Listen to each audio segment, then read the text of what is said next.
سبحان الذي أسرى بعبده ليلا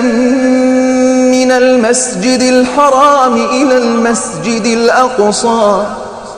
إلى المسجد الأقصى الذي باركنا حوله لنريه من آياتنا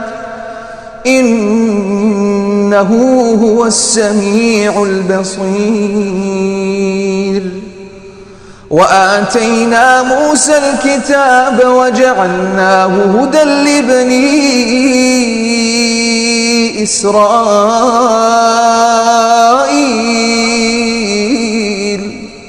ألا تتخذوا من دوني وكيلا ذرية من حملنا مع نوح إنه كان عبدا شكورا. وقضينا إلى بني إسرائيل في الكتاب لتفسدن في الأرض مرتين ولتعلن علوا كبيرا. فإذا جاء وعد أولاهما بعثنا عليكم عبادا لنا أولي بأس شديد فجاسوا خلال الديار وكان وعدا مفعولا. ثم رددنا لكم الكرة عليهم وأمددناكم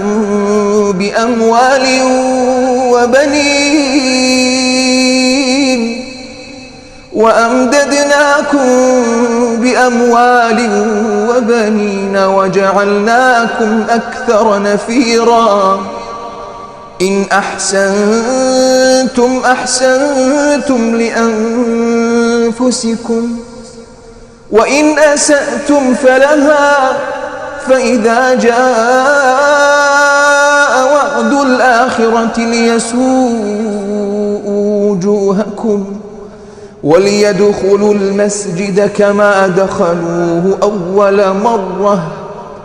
وليتبروا ما علوا تتبيرا. عسى ربكم أن يرحمكم وإن عدتم عدنا وجعلنا جهنم للكافرين حصيرا. إن هذا القرآن يهدي للتي هي أقوم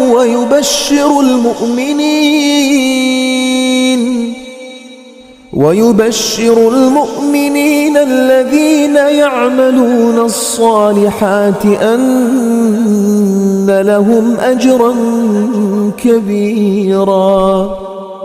وأن الذين لا يؤمنون بالآخرة أعتدنا لهم عذابا أليما. ويدعو الإنسان بالشر دعاءه بالخير وكان الإنسان عجولا. وجعلنا الليل والنهار آيتين فمحونا آية الليل وجعلنا آية النهار مبصرة لتبتغوا فضلا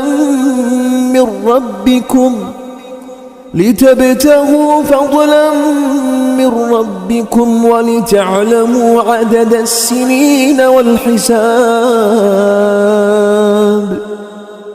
وكل شيء فصلناه تفصيلا. وكل إنسان ألزمناه طائره في عنقه ونخرج له يوم القيامة كتابا يلقاه منشورا اقرأ كتابك كفى بنفسك اليوم عليك حسيبا من اهتدى فإنما يهتدي لنفسه ومن ضل فإنما يضل عليها ولا تزر وازرة وزر أخرى وما كنا معذبين حتى نبعث رسولا وإذا أردنا أن نهلك قرية أمرنا متر فيها ففسقوا فيها فحق عليها القول فدمرناها تدميرا وكم أهلكنا من القرون من بعد نوح وكفى بربك بذنوب عباده خبيرا بصيرا من كان يريد العاجلة عجلنا له فيها ما نشاء لمن نريد ثم جعلنا له جهنم يصلاها مذموما مدحورا ومن أراد الآخرة وسعى لها سعيها وهو مؤمن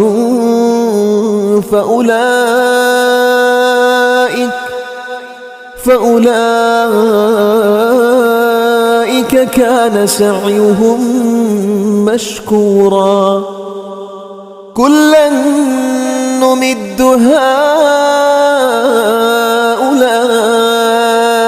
وهؤلاء من عطاء ربك وما كان عطاء ربك محظورا انظر كيف فضلنا بعضهم على بعض وللآخرة أكبر درجات وأكبر تفضيلا لا تجعل مع الله إلها آخر فتقعد مذموما مخذولا وقضى ربك ألا تعبدوا إلا إياه وبالوالدين إحسانا إما يبلغن عندك الكبر أحدهما أو كلاهما فلا تقل لهما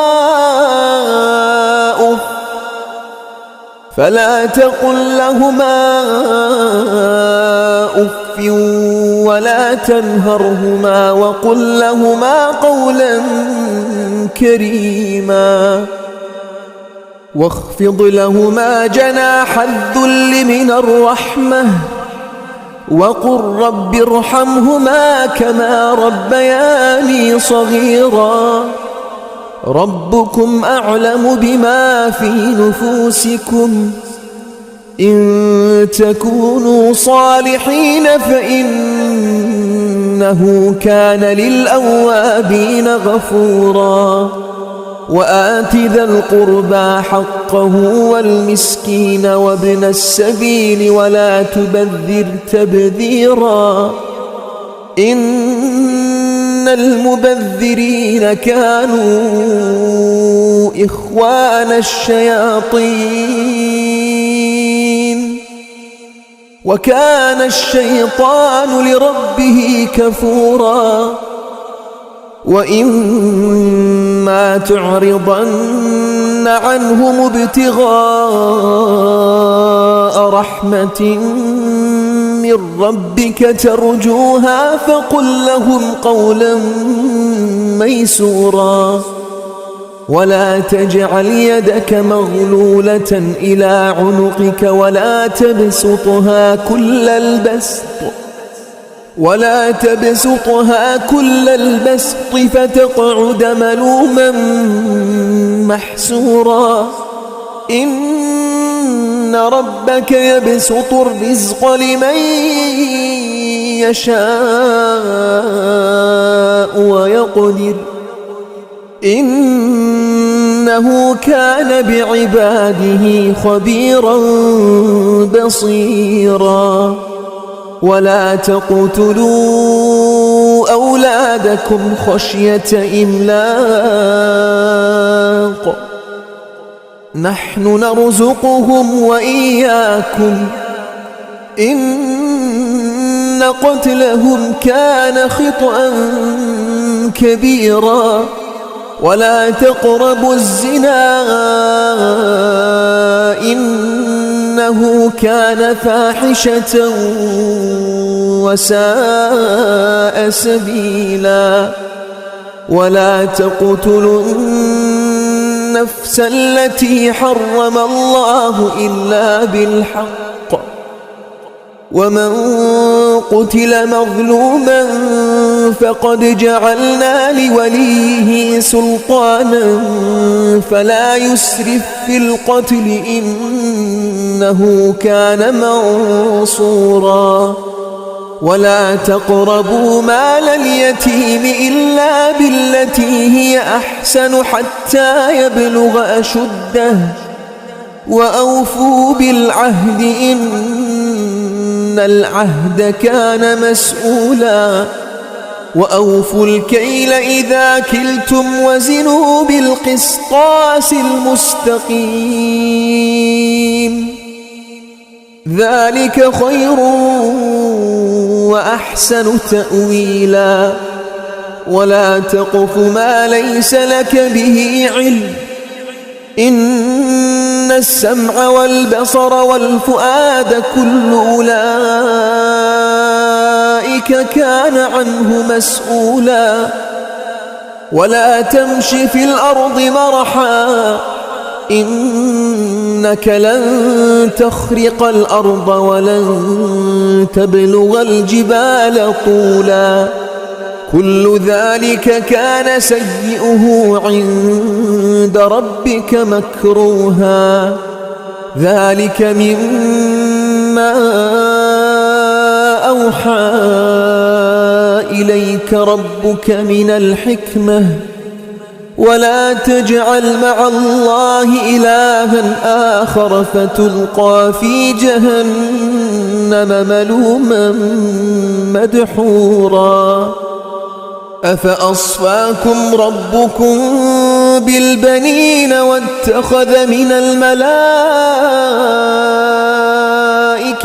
إناثا إنكم لتقولون قولا عظيما. ولقد صرفنا في هذا القرآن ليذكروا وما يزيدهم إلا نفورا. قل لو كان معه آلهة كما يقولون إذا لابتغوا إلى ذي العرش سبيلا. سبحانه وتعالى عما يقولون علوا كبيرا. تسبح له السماوات السبع والأرض ومن فيهن وإن من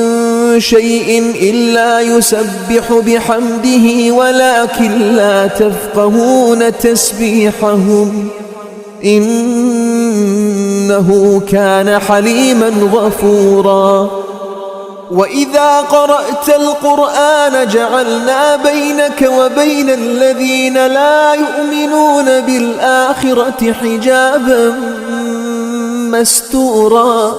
وجعلنا على قلوبهم أكنة أن يفقهوه وفي آذانهم وقرا وإذا ذكرت ربك في القرآن وحده ولوا على أدبارهم نفورا نحن أعلم بما يستمعون به إذ يستمعون إليك وإذ هم نجوى إذ يقول الظالمون إن تتبعون إلا رجلا مسحورا انظر كيف ضربوا لك الأمثال فضلوا فلا يستطيعون سبيلا وقالوا أإذا كنا عظاما ورفاتا أإنا لمبعوثون خلقا جديدا قل كونوا حجارة أو حديدا أو خلقا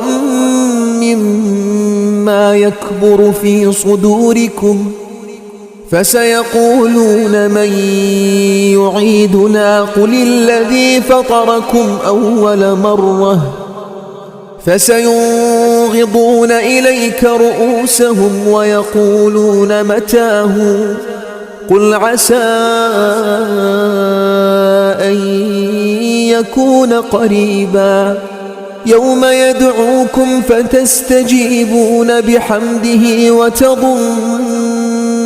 إن لبثتم إلا قليلا وقل لعبادي يقولوا التي هي أحسن إن الشيطان ينزغ بينهم إن الشيطان كان للإنسان عدوا مبينا ربكم أعلم بكم إن يشأ يرحمكم أو إن يشأ يعذبكم وما أرسلناك عليهم وكيلا وربك أعلم بمن في السماوات والأرض ولقد فضلنا بعض النبيين على بعض وآتينا داود زبورا قل ادعوا الذين زعمتم من دونه فلا يملكون كشف الضر عنكم ولا تحويلا أولئك الذين يدعون يبتغون إلى ربهم الوسيلة أيهم أقرب ويرجون رحمته ويخافون عذابه إن عذاب ربك كان محذورا وإن من قرية إلا نحن مهلكوها قبل يوم القيامة أو معذبوها عذابا شديدا كان ذلك في الكتاب مسطورا وما منعنا أن نرسل بالآيات إلا أن كذب بها الأولون وآتينا ثمود الناقة مبصرة فظلموا بها وما نرسل بالآيات إلا تخويفا وإذ قلنا لك إن ربك أحاط بالناس وما جعلنا الرؤيا التي أريناك إلا فتنة للناس والشجرة الملعونة في القرآن ونخوفهم فما يزيدهم إلا طغيانا كبيرا وإذ قلنا للملائكة اسجدوا لآدم فسجدوا إلا إبليس قال أأسجد لمن خلقت طينا قال أرأيتك هذا الذي كرمت علي لئن أخرتني إلى يوم القيامة لأحتنكن ذريته إلا قليلا قال اذهب فمن تبعك منهم فإن جهنم جزاؤكم جزاء موفورا واستفزز من استطعت منهم بصوتك وأجلب عليهم بخيلك ورجلك وشاركهم في الأموال والأولاد وعدهم وما يعدهم الشيطان إلا غرورا إن عبادي ليس لك عليهم سلطان وكفى بربك وكيلا ربكم الذي يزجي لكم الفلك في البحر لتبتغوا من فضله إنه كان بكم رحيما وإذا مسكم الضر في البحر ضل من تدعون إلا إياه فلما نجاكم إلى البر أعرضتم وكان الإنسان كفورا أفأمنتم أن يخسف بكم جانب البر أو يرسل عليكم حاصبا ثم لا تجدوا لكم وكيلا أم أمنتم أن يعيدكم فيه تارة أخرى فيرسل عليكم قاصفا من الريح فيغرقكم بما كفرتم ثم لا تجدوا لكم علينا به تبيعا ولقد كرمنا بني آدم وحملناهم في البر والبحر ورزقناهم من الطيبات وفضلناهم على كثير ممن خلقنا تفضيلا يوم ندعو كل أناس بإمامهم فمن أوتي كتابه بيمينه فأولئك يقرؤون كتابهم ولا يظلمون فتيلا ومن كان في هذه أعمى فهو في الآخرة أعمى وأضل سبيلا وإن كادوا ليفتنونك عن الذي أوحينا إليك لتفتري علينا غيره وإذا لاتخذوك خليلا ولولا أن ثبتناك لقد كدت تركن إليهم شيئا قليلا إذا لأذقناك ضعف الحياة وضعف الممات ثم لا تجد لك علينا نصيرا وإن كادوا ليستفزونك من الأرض ليخرجوك منها وإذا لا يلبثون خلافك إلا قليلا سنة من قد أرسلنا قبلك من رسلنا ولا تجد لسنتنا تحويلا أقم الصلاة لدلوك الشمس إلى غسق الليل وقرآن الفجر إن قرآن الفجر كان مشهودا ومن الليل فتهجد به نافلة لك عسى أن يبعثك ربك مقاما محمودا وقل رب أدخلني مدخل صدق وأخرجني مخرج صدق واجعل لي من لدنك سلطانا نصيرا وقل جاء الحق وزهق الباطل إن الباطل كان زهوقا وننزل من القرآن ما هو شفاء ورحمة للمؤمنين ولا يزيد الظالمين إلا خسارا وإذا أنعمنا على الإنسان أعرض ونأى بجانبه وإذا مسه الشر كان يئوسا قل كل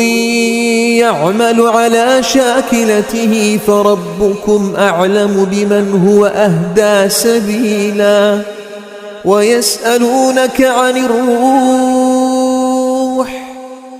قل الروح من أمر ربي وما أوتيتم من العلم إلا قليلا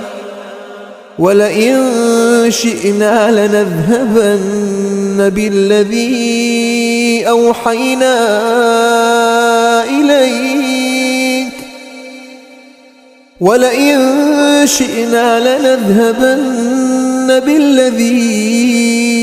أوحينا إليك ثم لا تجد لك به علينا وكيلا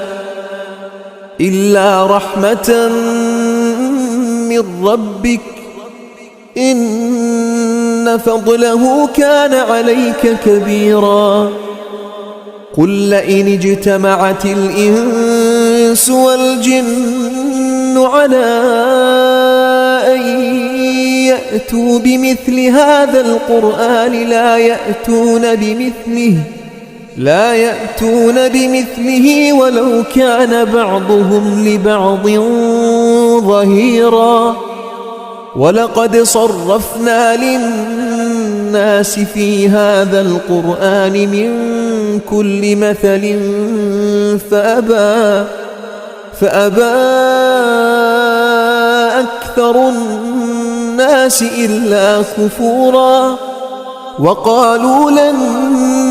نؤمن لك حتى تفجر لنا من الأرض ينبوعا أو تكون لك جنة من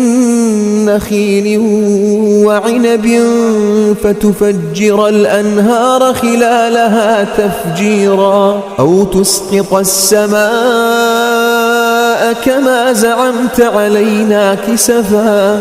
كما زعمت علينا كسفا أو تأتي بالله والملائكة قبيلا أو يكون لك بيت من زخرف أو ترقى في السماء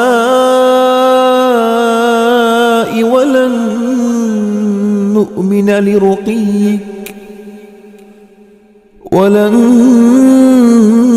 نؤمن لرقيك حتى تنزل علينا كتابا نقرأه قل سبحان ربي هل كنت إلا بشرا رسولا وما منع الناس أن يؤمنوا إذ جاءهم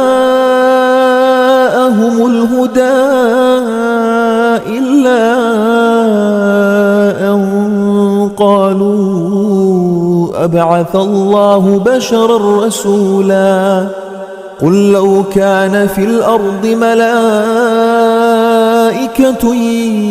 يمشون مطمئنين لنزلنا عليهم من السماء ملكا رسولا قل كفى بالله شهيدا بيني وبينكم إنه كان بعباده خبيرا بصيرا ومن يهد الله فهو المهتد ومن يضلل فلن تجد لهم أولياء من دونه ونحشرهم يوم القيامة على وجوههم عميا وبكما وصما مأواهم جهنم كلما خبت زدناهم سعيرا ذلك جزاؤهم بأنهم كفروا بآياتنا وقالوا أإذا كنا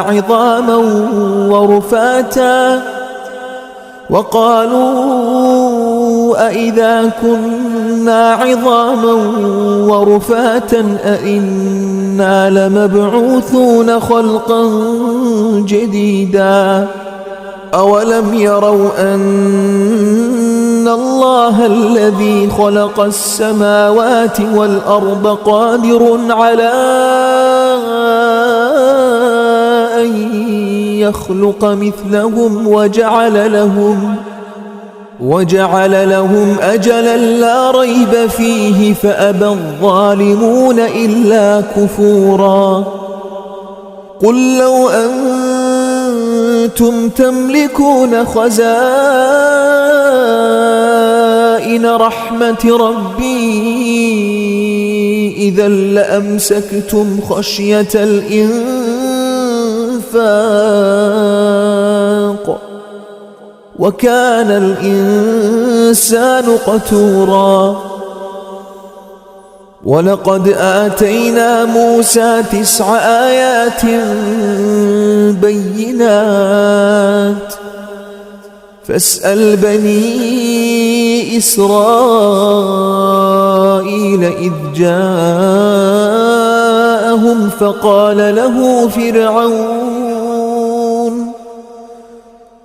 فقال له فرعون إني لأظنك يا موسى مسحورا قال لقد علمت ما أنزل هؤلاء إلا رب السماوات والأرض بصائر وإني لأظنك يا فرعون مثبورا فأراد أن يستفزهم من الأرض فأغرقناه ومن معه جميعا وقلنا من بعده لبني إسرائيل اسكنوا الأرض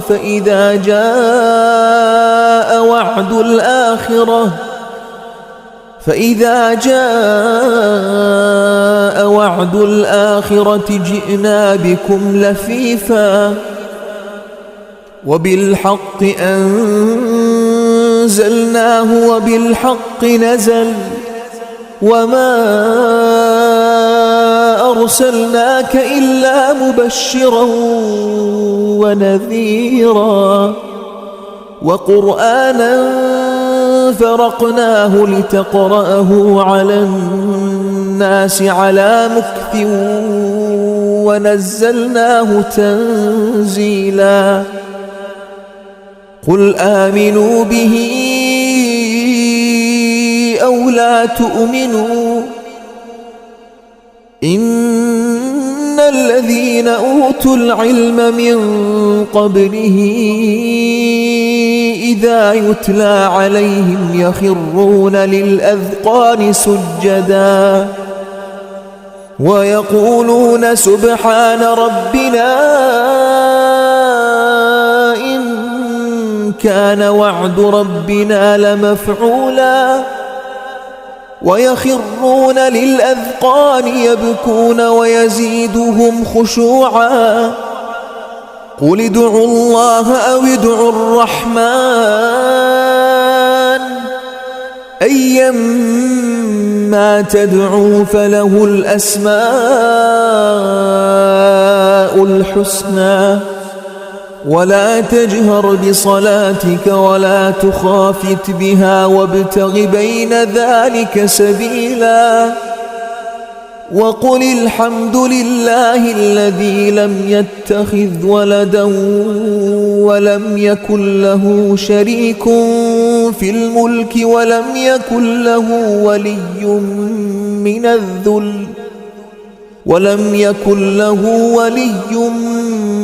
من الذل وكبره تكبيرا.